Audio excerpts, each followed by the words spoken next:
Pernah kebayang nggak seorang kapten tentara yang tangguh, malah berubah jadi seorang santo? Nah, itu dia kisah luar biasa yang akan kita bedah kali ini. Sebuah perjalanan dari medan perang ke keheningan biara. Dari seragam militer ke jubah suci. Inilah kisah Santo Rafael Kalinowski, seorang pria yang imannya benar-benar ditempa di neraka beku Siberia. Pertanyaannya mungkin kedengaran aneh ya, gimana ceritanya seorang kapten jenius di Angkatan Darat Rusia yang bahkan sampai mimpin pemberontakan bisa berakhir jadi santo Katolik? Yuk kita cari tahu gimana paradoks ini bisa terjadi. Oke, untuk ngerti gimana dia bisa sampai ke tujuan akhirnya, kita harus mundur dulu nih ke titik awalnya. Jalan hidupnya sebagai seorang prajurit. Sebuah jalan yang kelihatannya lurus dan menjanjikan banget di awal. Jadi, dari awal aja, hidup Joseph Kalinowski ini udah penuh pertentangan loh. Otaknya yang brilian bikin dia lulus dengan nilai sempurna dan masuk akademi militer. Tapi hatinya tuh udah ngerasain panggilan buat jadi imam. Akhirnya, dia milih nuruti nasihat orang tuanya. Sebuah keputusan yang membawanya jadi kapten di Angkatan Darat Rusia. Tapi anehnya, walaupun karirnya ada di puncak, dia tuh gelisah. Ada kekosongan yang nggak bisa diisi sama pangkat dan prestasi. Nah, kegelisahan inilah yang bikin dia sampai buka sekolah minggu, bahkan pakai uangnya sendiri buat bantu orang miskin. Panggilan masa kecilnya itu ternyata nggak pernah benar-benar hilang. Dan disinilah titik baliknya. Semuanya berubah. Sebuah konflik besar datang, yang maksa dia buat milih. Sebuah pilihan yang rasanya mustahil. Pilihan yang bakal nentuin takdirnya. Ini dia dilema terbesarnya. Di satu sisi, ada sumpahnya sebagai perwira Rusia. Di sisi lain, darahnya sebagai patriot Polandia yang pengen banget merdeka. Tugas atau hati nurani? Sumpah atau keyakinan? Dia harus memilih. Dan dia memilih. Karir yang aman dia tinggalin gitu aja, demi jalan pemberontakan yang penuh resiko. Tapi, lihat deh sumpahnya. Bahkan sebagai menteri perang, dia nolak buat ngejatuhin hukuman mati. Di tengah-tengah kekacauan perang, inti karakternya yang penuh belas kasih itu udah kelihatan jelas banget. Iya, tentu aja pilihan sebesar itu ada konsekuensinya dan harganya mahal banget. Kesetiaannya pada Polandia harus dibayar dengan kebebasannya sendiri. Babak sebagai perwira dan pemberontak berakhir di balik jeruji besi. Nah, sekarang kita masuk ke babak yang paling menentukan dalam hidupnya. Ini bukan akhir, tapi justru awal dari transformasinya yang sejati, masa pengasingannya di Siberia. Coba dengerin deh kata-katanya sendiri.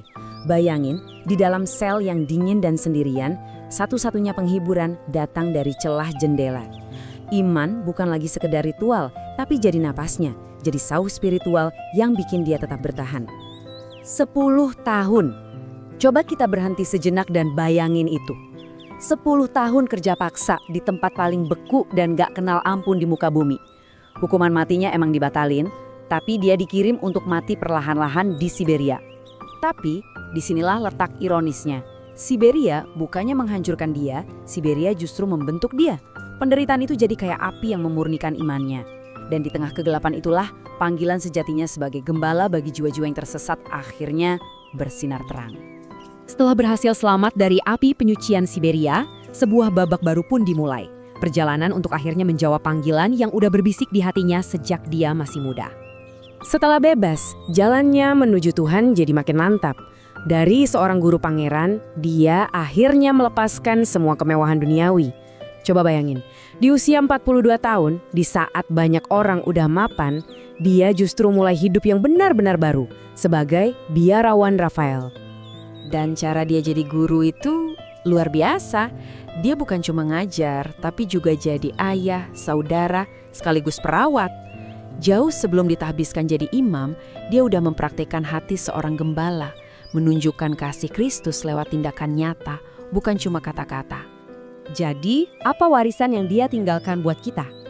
Sebagai seorang imam, Pastor Rafael mendedikasikan sisa hidupnya buat pelayanan. Dan dari sinilah kita bisa memetik pelajaran-pelajaran paling penting dari hidupnya. Nah, ini dia inti warisannya. Pesan kayak panggilan Tuhan tak pernah pudar itu kan cerminan hidupnya sendiri. Atau penderitaan bisa membawa kedewasaan rohani. Sesuatu yang dia alami langsung di Siberia. Setiap pesan ini tuh kayak jejak langkah dari perjalanannya yang luar biasa. Kalau kita harus ambil satu pelajaran utama dari ceritanya, ya ini dia. Siberia jadi bukti hidup bahwa penderitaan itu bukan akhir dari segalanya. Justru sebaliknya, penderitaan bisa jadi tempat di mana Tuhan membentuk hati kita jadi lebih kuat, lebih murni, dan lebih dekat dengannya. Ini ngingetin kita lagi sama pilihan radikalnya di awal tadi kan? Di satu sisi ada jalan kekerasan dan balas dendam. Di sisi lain, jalan Kristus yang penuh kasih dan pengampunan. Jauh sebelum jadi imam, dia udah milih jalannya sendiri. Sebuah pilihan yang mungkin relevan banget buat kita hari ini. Dan pada akhirnya, kesuciannya itu begitu bersinar sampai ribuan orang datang untuk menghormatinya. Dia meninggal dengan damai setelah memberikan setiap tarikan napasnya untuk Tuhan dan sesama. Nah, ini menyisakan satu pertanyaan buat kita renungkan bareng-bareng. Kisah Santo Rafael ngajarin kita kalau tujuan sejati itu seringnya nggak ditemukan dalam kenyamanan, tapi justru di tengah kesulitan yang kita hadapi dengan iman. Jadi, di manakah Siberia dalam hidup Anda? Dan gimana Tuhan lagi menempa Anda di sana?